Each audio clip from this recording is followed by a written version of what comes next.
Welcome to the YouTube channel. It's your boy Daquan Skills. This is my very first video, and today I'll be talking about the 5 key things I wish I knew early in my 20s. The 20s can be very complicated. You're trying to balance fun, you're trying to balance career, you're trying to balance building relationships, finding yourself, finding your purpose, finding your mission, and just seeing what lanes you fit in, what lanes you don't. And hopefully this video will help you out. 1, let people cross over to you. It's this thing in your early 20s when you're exploring and you're looking at different avenues to work, to live, to create friendships, to create relationships. But I found when you let people cross over to you, things always work out a lot better. And here's what I mean by that. When you allow people to cross over to you, you allow to keep your natural qualities about yourself because you're not trying to fit in. That's a no-go. You should never try to fit in nowhere. When you actually let people cross over you, you attract more. And you attract exactly what you really want. In a sense, you can be your organic self. You don't have to be anything but yourself, because then people crossing over to you, or that job is crossing over you, or that things start gravitating towards you. Things are crossing over to you because you have something in you that, hey, see value in that, it need or want. When you allow people to cross over to you, your confidence builds so much more. You become entirely more confident in yourself, and confidence breeds success. Success breeds confidence. With that, you become unstoppable. Confidence is the key for success, the key for life, the key for enjoying this. The beautiful experience is just having what you want, getting what you want. Without confidence, anybody that's successful, got to a successful point, will tell you confidence is the key. You become more confident when you allow people to cross over to you. Reason being, you keep your purpose. You're staying in alignment with how you want to move and what you really want to do. When you let people cross over to you, you just get more respect. You get more respect in the world, in relationships. Letting people cross over to you is one of the key things I wish I knew early in my 20s. And knowing it now, everything works out better, letting people cross over to you. You ever notice your favorite artist or musician or anybody who's just build success and have a good amount of following? They allow themselves to be seen, but they let their main audience cross over to them. They don't go into a particular set or strategy and try to manipulate it and get the same type of views, because they lose their uniqueness if they did that. Once they show what they present and they allow people to see it, it's up to them people to cross over to them. And that makes the audience and the fan base and the supporters just gravitate towards you more, because it's the confidence that you allow people to cross over to your program, which you like to do. Instead of constantly chasing what others are desiring that we see in the world through social media, through TV, through any type of visual stimuli, we kind of got to go back into our core selves and see what we like doing. That's the whole point of the first key. And once you allow people to cross over you, you do one of the most powerful things you can do as a human being, and that's staying unique in a world that's constantly trying to make you something you're not. Constantly seeing things that's not for you, but it just make you want to get it because of the light you see it shining over there. But you got your own light inside that you got to shine for yourself. Second key thing I wish I knew in my 20s is just expecting support isn't realistic. Your product or your work must be high quality. You really can't just expect people to support your brand, support your business, shoot your YouTube videos, or support anything that you're trying to do if you're not putting in the work. People see the hard work you put into it, whether it be on the front end or the underlying things about your business or structure or anything platform you set up or common goal you're going for. People are going to see the true dedication and hard work you're willing to put in, hard work you're not willing to put in. That being said, you can't cheat or cut any corners, or the end product is going to show every time. Even if you think you're getting away with it, you're selling t-shirts, you're selling this business model, you're selling something online, a training regimen, you're selling anything. People are going to take notice. Your audience and the customers or anybody that's supporting you isn't stupid, okay? The audience is going to catch on to the underlying of your work eventually. That's why you got to have a strong connection with what you're doing, because that's them days when you don't actually feel like putting in the work. You'll allow yourself to see through the end product, and you allow yourself to get through the end product the proper way because your love for it. That's why that #1 rule is so key. You got to remain unique and do exactly what you feel like you've been called to do. And with doing this, you develop a good reputation with your audience and the people that's supporting you. They know whatever you do. Even like, this is my first time doing a video. Granted, I have 2 books out. But I'm sure the quality I put in my books is going to feed on the quality I'm putting in this video. They're going to know they're going to get some type of good quality or information because they're used to that from my product. I currently have 2 books out published on Amazon.com. My first one, The Gold Standard Male. My second one, Keys to the Game. You can click on them links in the description below if you like the support and you like what you hear in the video. A lot of things I'm bringing to this YouTube channel is inside my books. Before I started writing books, I had a fitness brand I was, trying to get off the ground. I felt myself not having the same interest in it once I picked up the books and started writing because they kind of happened simultaneously. Writing took over and I felt more connection with the writing. Backstory, I actually ordered hundreds of shirts. Once they arrived, I went over them. The resources, where I got the t-shirts from, I started thinking before I really put them out, the quality just wasn't that good to me. And I read often and I read the book, The 48 Laws of Power, and you must protect your reputation at all costs. I don't know if I worded it right. It might be something similar to that. But I just know how powerful the reputation is. And if I was to put that product out along with my books, I can't have one product that I know that's solid and the other's not as solid. It'll mess up my solid product. To sum that up, I just canceled the fitness brand and focus more on the books. So check out the books if you like. Key 3, frustrations come when there's a lack of knowledge. Yeah, I know we get frustrated, things happen, but majority of the time, things was happening because I was just making the wrong mistake and I wasn't knowledgeable about exactly what I was doing. Once I started to obtain knowledge of certain subjects, things became entirely more clear for me.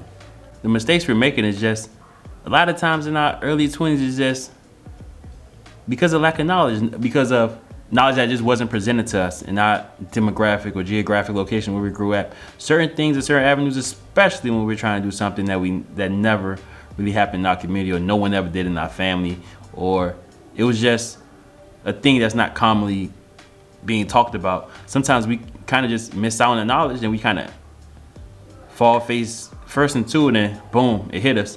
But once we regroup and we learn the knowledge and we look at the situation, the knowledge calms the mind. It's just the old saying, when you know better, you do better. I've been hearing that for the past couple of years. When you know better, you do better. That's it. The 4th key is knowledge transfers to money. You become more valuable in a sense. You become entirely more valuable in the world when you gain the base of knowledge and you consume information, you know how to utilize it in the proper way. You just become more valuable in the workplace and life and relationships. With anything you're doing, you just become more valuable with the knowledge you get. And that knowledge you put in, you're reading books, you're consuming videos, you're consuming the right podcasts, right conversations with the right people, sooner or later it's going to transfer to some type of income some way.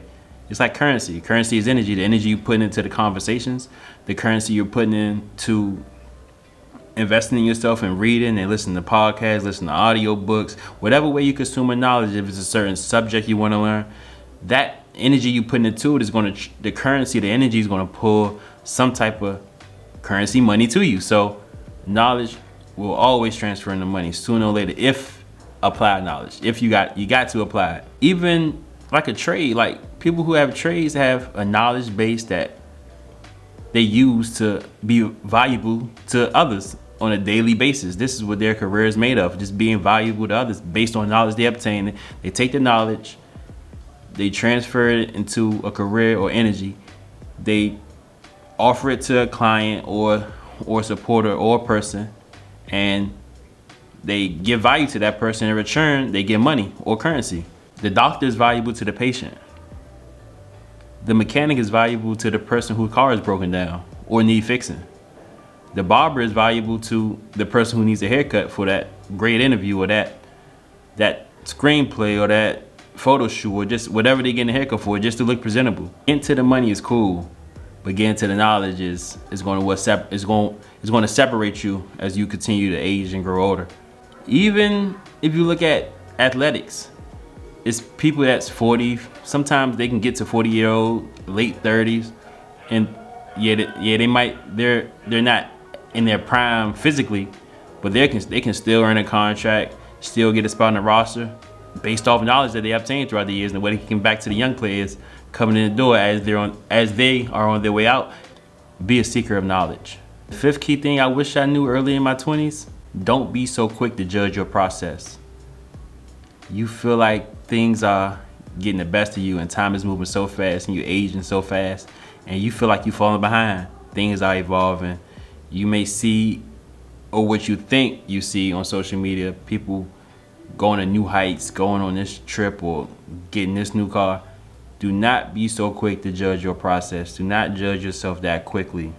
You can't look at no one else's journey. You can only look at your journey. You got to stay locked in and focused. You can learn from some. You can pick up certain things, but at the end of the day, your journey is your journey. You can't worry about how the next man grass is green. You just got to continue to water and nurture yours. Nurture your life. If you think about judging yourself on something that you're going for, do me a favor. Give yourself 4 to 5 years before you actually judge yourself. You have time and you have room for progress to be made, especially if you're in the infancy of that journey. It's just getting started in your 20s. It's just getting started. We got 20s, 30s, 40s, 50s, 60s, 70s, 80s, 90s, 100s. We don't know, but we know this is just the beginning of adulthood, and we cannot be that hard on ourselves to judge ourselves as if we're on the end of our journey already. You got to stay in your lane. You understand how your assignment is corresponding to your greatness, because it's coming. You just give yourself some time, breathe, relax, calm your mind. You have to come to understanding that time is on your side. Remember that.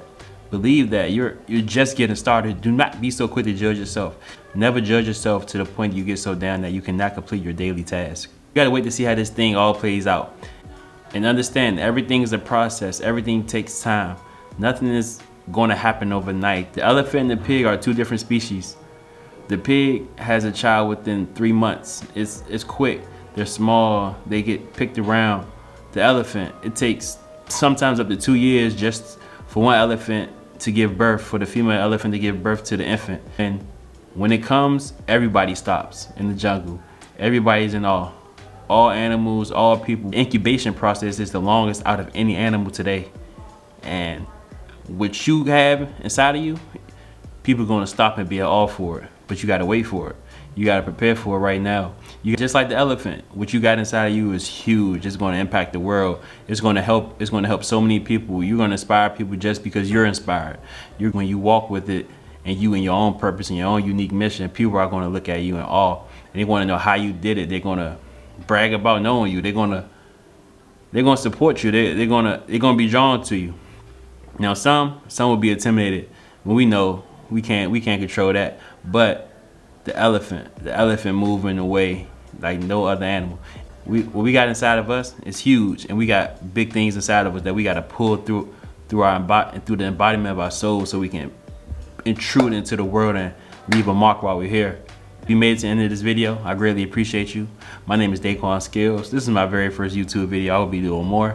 I'm an author, speaker, and trying to be a light in the world that we live in. Really hope you learned something new, or if you didn't learn anything new, you were just reminded of something that you might have forgot. Oftentimes we need to be reminded that we need to be taught something new. I'm aware of that.